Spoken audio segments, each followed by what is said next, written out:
உப்பிலிட்டது கேள்விப்பட்டிருக்கீங்களா? கேரளா சைட் போனீங்கன்னா இது ஒரு காமனான ரெசிபி.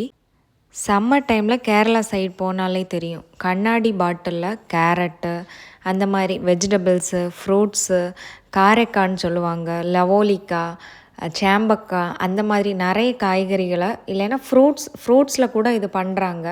இப்போ நான் பண்ணியிருக்க மாதிரி அன்னாசி பழத்தில் இது பண்ணுறாங்க. அன்னாசி பழத்தில் நான் பண்ணுறதுக்கு காரணம் அது டைஜஷனை நல்லா இம்ப்ரூவ் பண்ணுது. அதனால் அன்னாசியில் பண்ணியிருக்கேன்.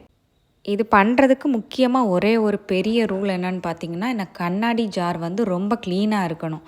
ரொம்ப க்ளீனாக இருந்தால் மட்டும்தான் நம்ம உள்ளே போடுற ஐட்டம்ஸ் எல்லாம் கெட்டு போகாமல் அப்படியே இருக்கும். அன்னாசி பழம் போட்டிங்கன்னா ஒரே ஒரு நாள் போதும். 1 லிட்டர் தண்ணிக்கு ஒரே ஒரு பெரிய ஸ்பூன் சால்ட்டு போட்டுட்டு ஒரு 3-4 ஸ்பூன் வினிகர் ஊற்றிக்கலாம். தண்ணி ரொம்ப கொதிச்சுட்டு அதுக்கப்புறம் ஆறுனதுக்கப்புறமா இந்த தண்ணியை எடுத்து அப்படியே நம்ம ஜாடியில் அடுக்கி வச்சுருக்க அந்த பைனாப்பிள் மேலே ஊற்றிடலாம். அதை மூடி இன்றைக்கி நைட்டு வச்சிங்கன்னா அடுத்த நாள் நைட்டு எடுத்து பார்த்திங்கன்னா ரொம்பவே டேஸ்ட்டான இந்த ஃப்ரூட்ஸ் பிக்கிள் ரெடியாக இருக்கும்.